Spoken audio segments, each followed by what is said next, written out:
orang sudah beriman pada Allah, dia bukan hanya mau menaati perintah Allah, dia akan ngomong sama Allah, ya Allah, apalagi ya Allah, apalagi yang kamu minta ya Allah, aku akan kasih semuanya. Kenapa? Karena dia tahu memenuhi permintaan Allah, walaupun Allah nggak balas, misalnya walaupun Allah nggak balas, itu sudah menjadi kenikmatan bagi dia, apalagi Allah pasti balas. Yang pertama, jadi gini Bapak Ibu sekalian, dalam perjalanan hidup kita, kita pasti akan senantiasa untuk berjumpa dengan orang-orang yang bermaksiat. Pasti akan berjumpa dengan orang-orang yang mereka itu tidak sesuai dengan aturan-aturan Allah, walaupun itu adalah saudara-saudara kita sendiri. Misal, ya nggak usah jauh-jauh, yang sudah saya sampaikan, saya itu ngisi kajian, saya itu bikin buku, saya mendakwakan Islam. Sementara kalau saya balik ke rumah, saya melihat bapak saya, ibu saya belum Islam, saudara-saudara saya belum Islam. Yang Islam barusan 1 bulan Oktober tahun 2021 kemarin. Itu pun juga sama kerjanya di bank. Lalu bagaimana kemudian saya menyikapi semua ini? Pertama, ada satu ucapan yang diucapkan sama pernah saya juga nonton di Gus Baha. Gus Baha itu pernah bilang gini. Ini harus difahami dengan baik supaya nggak salah paham ya. Beliau tuh bilang gini, kita itu belum bisa berdakwah dengan baik kalau kita belum santai ngelihat orang maksiat. Paham ya? Kalau kita belum santai melihat orang maksiat. Jadi ini kalau difahami biasa aja nantinya salah. Maksudnya gini. Kita setiap waktu akan senantiasa melihat orang tuh yang tidak sesuai dengan hukum Allah. Banyak semuanya, sampai kita nanti mati. Dan gak jarang itu adalah orang-orang yang kita cintai. Ibu kita, bapak kita, adik, kakak, atau bahkan anak-anak kita. Hanya saja ibu harus santai dulu melihat orang yang maksiat. Yang gak boleh santai pada maksiatnya. Tapi orangnya kita harus santai. Karena kalau kita nggak santai, nantinya perbuatan kita pasti adalah perbuatan yang mudorot. Kita ngamuk, kita marah, kita maki, kita maksa, seolah-olah ini adalah tugas kita. Padahal memberikan hidayah, saya sudah sampaikan berkali-kali, tugasnya siapa? Allah. Manusia tidak ada sedikit pun peran dalam memberikan hidayah, nggak ada. Maka manusia itu cuma mendakwahkan apa yang diperintahkan oleh Allah, udah selesai. Tapi perkara hidayah turun atau tidak, itu semuanya adalah Allah. Maka sudah saya sampaikan berkali-kali, jangan pernah sedih kalau kita sudah dakwah lantas orang nggak masuk Islam.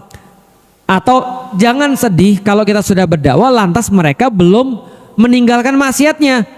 Karena kalau kita sedih kalau ada orang bermaksiat walaupun kita sudah berdakwah, kemungkinan kalau mereka berubah jadi baik, kita akan menepuk dada dan merasa bahwa kita yang sudah dakwahin dia dan dia dapat hidayah, dan itu juga dosa juga.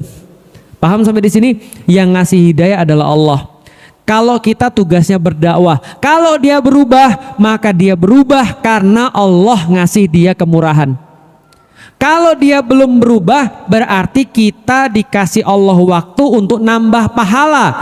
Karena kita berdakwah, kita umat muslim tidak dinilai dari hasil, tapi kita dinilai daripada usaha. Nah, kalau kita sudah maksimal dalam usahanya, berarti kita sudah lepas tangan. Kita sudah tidak akan lagi ditanya oleh Allah. Yang kita ditanya itu adalah kalau kita melihat satu kemungkaran kita diam. Makanya dalilnya man ra'a minkum munkaron, siapa yang kemudian melihat di antara kalian kemungkaran, fal yughayyirhu biyadih, maka ubah dengan tangannya. Fa in lam yastati, kalau dia tidak mampu, fa bilisanih, maka dengan lidahnya. Fa in lam yastati fa biqalbi, kalau dia tidak mampu maka ingkari dengan hatinya. Fadzalika ad'aful iman, dan itulah iman yang paling rendah. Artinya apa? Semampu maksimal kita. Cuman ya itu kadang-kadang Bapak Ibu sekalian, orang tua itu ya kadang-kadang gitu, kita kan nggak nyuri, kita kan nggak maling, nggak menyakiti orang, ini kan cuma kerja, ya nggak apa-apa lah, daripada kalau kita nggak ambil ribanya nanti yang ambil orang-orang kafir. Nah, ini salah juga. Kadang-kadang ada orang tua yang begitu. Tadi balik lagi permasalahan keimanan. Ingat Bapak Ibu sekalian, orang yang beriman, yang sudah dapat efek keimanan, dengan orang yang belum dapat efek keimanan, omongannya bisa berbeda. Jangankan ibu-ibu yang cuma bilang ini kan cuma kerja, jangankan gitu. Felix Xiao dulu nggak suka orang kerudungan. Saya dulu lihat orang kerudungan itu kayak orang munafik. Mereka berusaha menunjukkan bahwa mereka beriman, padahal mereka bisa jadi kan banyak salah. Itu ucapan saya dulu. Kalau sekarang saya ditanya dengan orang kerudungan gimana? Ya itu tanda dia mau taat kepada Allah. Kalaupun dia masih ada maksiat, ya itu masih lebih baik daripada dia nggak mau mencoba taat pada Allah. Nah itu kan beda omongannya. Kenapa? Orangnya sama, maka santai aja lihat orang bermaksiat. Tapi kemaksiatannya yang harus coba kita ubah. Dan kalau kita sudah santai dalam tanda kutip, kita santai itu artinya kita berusaha mengubah orang karena orang bisa berubah, tapi kemaksiatan tidak bisa berubah, maka kita mengubah dengan cara yang terbaik, dengan lisan yang paling sopan, dengan lisan yang paling baik. Misalnya contoh kita bisa bilang sama ibunya, ibu saya tuh sebenarnya tidak ada kepentingan apapun, andaikan kalau misalnya adik atau kakak nggak kerja lagi di bank, yang untung juga bukan saya, yang rugi juga bukan saya. Tapi yang saya pikirkan adalah apa yang dia dapatkan itu, misalnya itu sudah jelas di dalam Al-Quran. Bapak Ibu tahu dosa di dalam dosa yang disebutkan di dalam Al-Quran cuma satu dosa yang Allah ngancem akan merangi orang tersebut, riba. Itu ngerinya luar biasa. Kenapa? Nggak ada dosa yang di dalam Al-Quran diancam diperangi oleh Allah dan Rasul. Kata Allah, kalau kalian nggak mau berhenti untuk ngambil riba, maka siap-siap diperangi oleh Allah dan Rasulnya. Artinya kita masuk dalam peperangan yang sudah pasti kita kalah. Ini adalah peperangan karena kita makan riba. Ini problemnya. Nah, lalu kemudian bagaimana cara kita kemudian mengetahui? Ada orang bilang, kan selama kita nggak maling, selama kita nggak nyakitin orang, kapan-kapan nanti kita akan mengkaji tentang sistem ekonomi Islam, dan kita akan kasih tahu bahwa riba itu bunuh banyak orang. Riba itu bunuh banyak orang sebenarnya. Makanya kenapa misalnya dosa kita maling, dosa kita bunuh orang dan segala macam dosa, maksudnya dosa membunuh atau dosa maling itu tidak dikatakan diperangi oleh Allah. Karena yang kalau ada orang bunuh orang yang mati cuma satu, bunuh dua yang mati cuma dua, bunuh tiga yang mati cuma tiga. Tapi riba itu dosanya ngeri. Kenapa? Karena yang mati bisa banyak. Nanti kita jelasin kapan-kapan. Kalau orang nggak tahu ya itu kayak sederhana, tapi kalau orang sudah belajar ilmu itu luar biasa. Makanya ya jangan komentarin juga ibunya, sudah saya sampaikan. Kadang-kadang kita itu kalau sudah sama ibu atau sama bapak, kita sedikit ngomong nyakitin dia, itu kita udah dosa. Jadi harus lebih hati-hati. Ya memang kita punya ilmunya, iya, tapi kalau kita ngomong dia sakit hati, itu dosa. Gitu maksudnya. Nah jadi ibunya diajak ke sini aja nanti pas kajian misalnya tentang riba, atau kakaknya diajak ke sini, atau adiknya diajak ke sini, atau misalnya tadi lewat video yang bisa di-share, coba deh tonton ini gitu kan dan segala macam. Karena beberapa pengalaman saya sering ngisi di bank, lalu kemudian setelah saya ngisi biasanya beberapa bulan kemudian ada yang keluar bedol desa gitu. Ada pernah satu cabang hilang semua gara-gara kajian, makanya setelah itu nggak dipanggil lagi Bapak Ibu sekalian. Nah jadi ya memang kayak gitu. Memang ini kita harus sampai. Ada yang bilang, Ustadz kalau semuanya nggak ada yang kerja di bank terus gimana? Ya itulah memang ini adalah sebuah. Jadi gini, mengubah orang tuh nggak mudah. Karena kita tuh sekarang lawannya sistemik.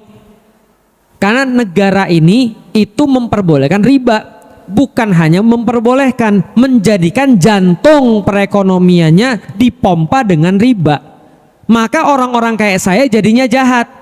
Jadinya jelek. Kenapa? Karena kalau seandainya orang-orang muslim keluar semuanya, seolah-olah yang nguasai adalah orang-orang yang bukan muslim, yang ada di bank dan seterusnya. Ya cuman itulah namanya dakwah, kita nggak bisa bilang bahwa riba juga boleh, nggak bisa. Memang riba itu sesuatu yang salah, semua ulama sudah sepakat sesuatu yang dosa. Nah maka tinggal cara yang terbaik seperti apa. Jangan sampaikan secara frontal, karena bisa jadi kalau kita menyakiti ibu kita malah kita dosa. Sampaikan dengan cara yang baik aja. Nanti mungkin kalau kita ada kajian ibunya bisa diajak. Kalau kita ada kajian mungkin kakak atau adiknya bisa diajak. Yang jelas semuanya masalah keimanan. Semua itu berat karena iman kita belum sempurna. Tapi kalau iman kita sempurna, insya Allah nggak berat. Betul nggak ibu-ibu sekalian? Sudah saya sampaikan. Menurut ibu-ibu ngurus anak itu berat atau tidak? Berat. Tapi kenapa masih mau? Karena cinta. Iman kan cinta. Iman kepada Allah artinya kita mencintai Allah. Iman adalah trust, iman adalah rasa percaya, iman adalah rasa cinta. Bagi orang yang ngurusin anak orang lain, apalagi nggak dibayar, nggak akan dia sayangnya sama seperti ngurus anak sendiri. Bisa difahami ibu sekalian? Karena ada rasa cinta. Iman itu juga cinta. Maka bagi orang-orang yang dia mencintai seseorang yang lain, dia bukan hanya mau untuk menuruti permintaannya, bahkan dia nanya mau apa lagi. Ya nggak sih? Pernah zaman-zaman dulu ketika sama suaminya begitu pas baru-baru nikah, mau makan apa gitu ya. Terus setelah makan ini mau makan apa lagi, mau beli yang warna apa, kan gitu kan ya. Karena cinta. Sekarang masih ditanya begitu ibu? Enggak, kasihan deh lo.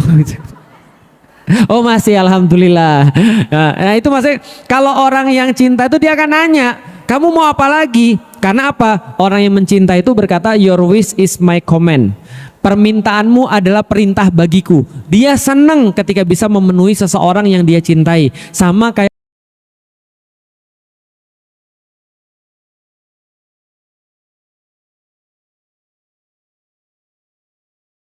orang sudah beriman pada Allah. Dia bukan hanya mau menaati perintah Allah, dia akan ngomong sama Allah, ya Allah apalagi ya Allah, apalagi yang kamu minta ya Allah, aku akan kasih semuanya. Kenapa? Karena dia tahu memenuhi permintaan Allah, walaupun Allah nggak balas, misalnya walaupun Allah nggak balas, itu sudah menjadi kenikmatan bagi dia. Apalagi Allah pasti balas.